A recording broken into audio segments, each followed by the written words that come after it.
मां, जब ये जीव मां के गर्भ में आता है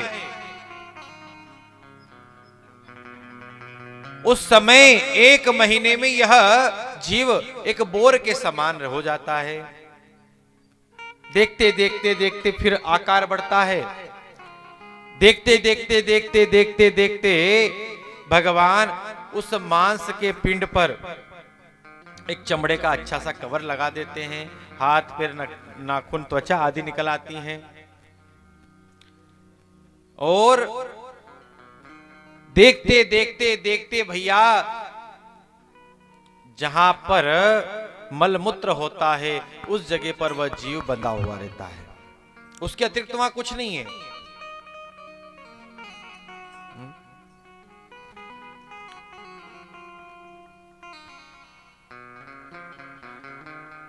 भगवान से प्रार्थना करता है, प्रभु आप इस नरक से मुझे बाहर निकालिए। भगवान ने कहा, अच्छा तुझे नरक से बाहर निकाल देंगे तो तू करेगा क्या? बोले, मैं आपका कम से कम 20 घंटे भजन करूंगा। कितने घंटे?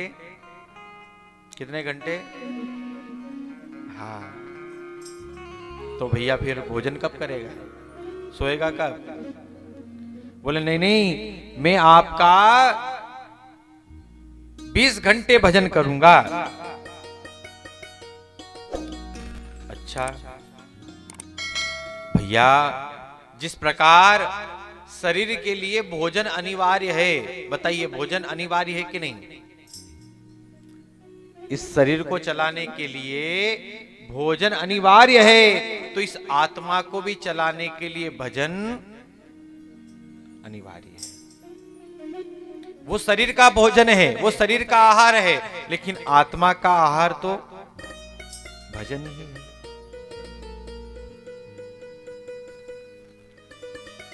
बस वो सेवा ना छूटे, वो भाव ना छूटे।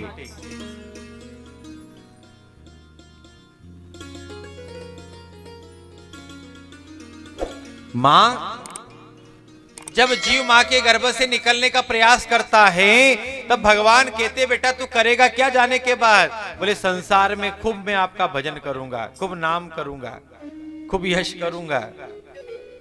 पर जैसे ही वह जीव गर्भ से बाहर आया वैसे ही भैया धीरे धीरे धीरे धीरे ये माया उसे पकड़ लेती है। माया का अर्थ क्या है? माया का अर्थ है भगवान की माया इतनी खतरनाक है, जो है फिर भी नहीं दिखाई देती। जो है फिर भी नहीं दिख रही है। माया का अर्थ है जादू। जादू देखा है आप लोगों ने? जादूगर को देखा ना, जादू दिखाते हैं।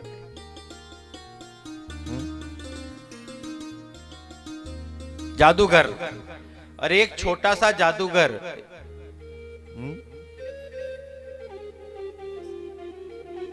एक जादूगर कई जादू दिखाने गया, तो वो जादूगर 9 बजे 8 बजे काला जादू शुरू होना था, लेकिन 9 बज गई। कितनी बज गई? अब लोग भीड़ लगाकर बैठे, जादूगर आया नहीं, लोग चिल्लाने लगे, ओ भैया जादूगर नहीं आया, जादूगर नहीं आया, जादूगर नहीं आया, जादूगर नहीं आया। इतने में 9 बजे वो जादूगर आया।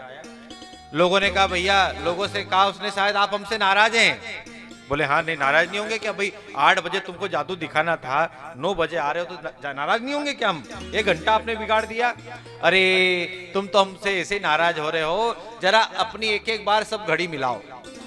क्या कहा जादूगर ने? अपनी एक एक बार। जब से मोबाइल चला है ना भैया, घड़ी बांधना कम हो गई, वरना प्रायः पहले क्या है, घड़ी हमारे दादाजी हमको हर साल 2-2 4-4 घड़ी, उनको वो लालच भी देते थे, देखना ना पास हो जाएगा तो घड़ी पक्का।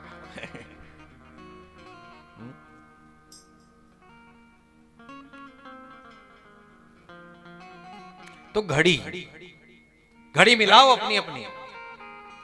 जैसे घड़ी मिलाई भैया, आश्चर्य करेंगे सभी लोग कि जिस घड़ी में 9 बजने का समय हो रहा था, तुरंत 8 बज गई। क्या बज गई? अब विचार करिए कि एक साधारण सा जादूगर उसकी वो लीला, वो नाटक हमको समझ में नहीं आता है, तो ये जो भगवान हैं इनकी जादूगरी हमको समझ में आ सकती है क्या है? वो तो बड़ा जादूगर है, सबसे बड़ा जादूगर। उसकी माया इतनी विचित्र है।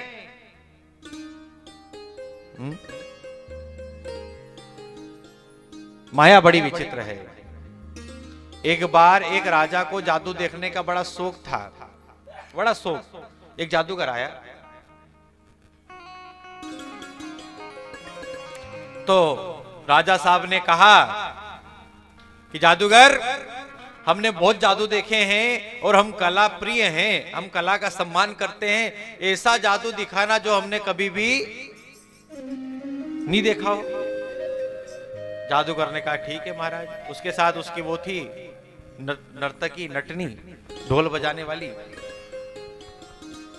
उसने ढोल बजाया, जादू दिखाने के लिए जादू तैयार कर ही रहा था। इतने में ढोल नगाड़े की आवाज आई आसमान से। लोगों ने देखा, रे आसमान से आवाज आ रही, कहां से आ रही है? जादूगर ने कहा भैया महाराज जल्दी करो, युद्ध हो रहा है देवता और दानवों का, और मुझे युद्ध में बुलाया जा रहा है। जल्दी से वीर के कपड़े लाओ। वीर के भाल, तलवार सब उसको पहनाया। उस जादूगर ने एक कच्चा सूत फेंका ऊपर। क्या फेंका? उस कच्चा सूत आसमान में जा रहा है। उस कच्चे सूत को पकड़कर देखते देखते वो गया, वो गया, वो गया ने आसमान में। तब तक उसने कहा देखो महाराज, मैं तो युद्ध में जा रहा हूं, पर मेरी जो नर्तकी है, मेरी जो पत्नी है, इसका ध्यान आप रखना। थोड़ी देर बाद उसका हाथ कटा, फिर दूसरा हाथ कटा, पैर कट गए, अंत में उसका सिर कट के नीचे गिरा। लोगों ने कहा देखो कितना वीर है। सिर कट गया, जब तक लड़ता रहा। कितना वीर है ये। उसकी पत्नी ने देखा, बोले, पत्नी रोने लगी। पत्नी ने कहा महाराज मैं तो सती होंगी। क्या होंगी? पूरी सभा के लोग बैठे हैं, सबने कहा, राजा ने भी कहा देवी तुम सती मत हो, तुम्हारे बच्चों का, तुम्हारे परिवार का जितना भरण पोषण है हम स्वयं करेंगे। नहीं नहीं महाराज। देखते देखते देखते देखते उसने सारे उन शवों को इकट्ठा किया। संकल्प मात्र से वो जुड़ गए, वो बहु शरीर हो गए। गोदी में रखा और हथेली को रगड़ा, आग लग गई, सबके सामने जल गई। पूरी सभा के लोग विचार करने लगे, अरे वाह, ऐसा तो कहानी में सुना था, आज देख भी लिया। देखो तो सही। अब वो जो 12-13 दिन जो रहता ना, पगड़ी वगैरह जो भी होती है, दरबार बंद रहा। 12-13 दिन बाद दरबार खुला, श्रद्धांजलि सभा, सब अपने अपने भाव रख रहे थे। इतने में वो जादूगर वापिस सामने आया। बोले महाराज मेरा युद्ध पूरा हो गया है और अब मैं युद्ध से आया हूं, लाओ मेरी पत्नी मुझे वापिस दो। बोले भैया क्या बात करता है, तेरी पत्नी तो तुझे लेकर मर गई ना, जल गई वो तो, इस सभा के सब लोगों ने देखा, पूछो। अरे महाराज आपके पास बहुत रानियां हैं, आप हमारी पत्नी पर, उसको आपने कहीं बंद कर दिया होगा। क्या बात करता है? नहीं नहीं महाराज आप मेरी बोले अगर कैसी बात कर रहा है? बोले नहीं, आपने उसको अपने कमरे में बंद कर रखा है। अच्छा, अगर तूने कमरे से बुला लिया तो फिर क्या करेगा? बोले बुलाना क्या, अभी आ जाएगी वो, अभी डमरू बजाओ अभी आए। जैसे डमरू बजाया उसकी वो पत्नी दौड़े दौड़े भीतर से बाहर आ गई। जैसे बाहर आई, महाआश्चर्य, महान आश्चर्य,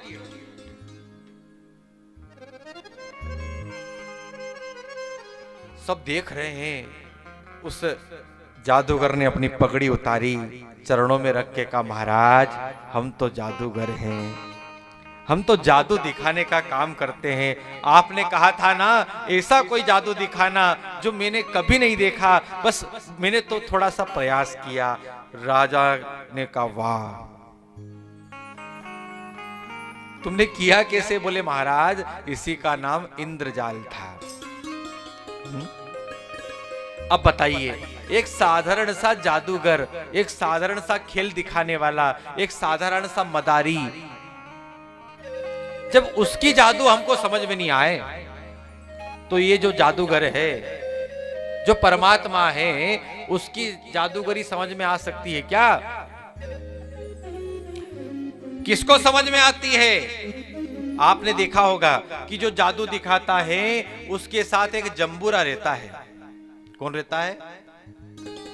हाँ जंबूरे, हाँ सरकार।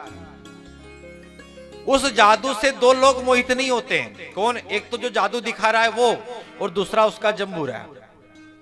दोनों पर उसका प्रभाव, क्योंकि जंबूरे को सब मालूम,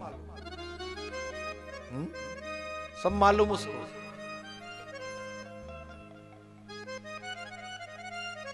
तो भैया जादूगर की जादूगरी तभी समझ में आएगी जब उसके हम जंबूरे बन जाएं। जंबूरे का अर्थ हम उसके निकट पहुंच जाएं, तभी उसकी जादूगरी समझ में आ सकती है।